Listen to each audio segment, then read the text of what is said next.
नमस्कार, मी Priyanka Gaikwad. Pune prime news मध्ये तुम्हा सर्वांचं स्वागत. पुण्यातून एक विचित्र अपघाताची घटना समोर आली. वारजे ब्रिजवर तब्बल 10 वाहने एकमेकांना आदळल्याची घटना घडली आहे. ही घटना 2 सप्टेंबरला मुंबई बंगळुरू रस्त्यावर 7:30च्या सुमारास घडली. या अपघातात कोणतीही जीवितहानी झाली नाही, मात्र अपघातग्रस्त वाहनांचं मोठ्या प्रमाणात नुकसान झाल्याची माहिती मिळते.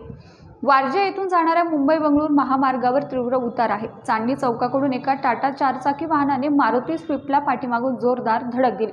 त्यानंतर त्या वाहनावर नियंत्रण मिळवताच पाठीमागून येणारी वाहनं एकमेकांवर जोरदार आदळल्यामुळे हा विचित्र अपघात झाला.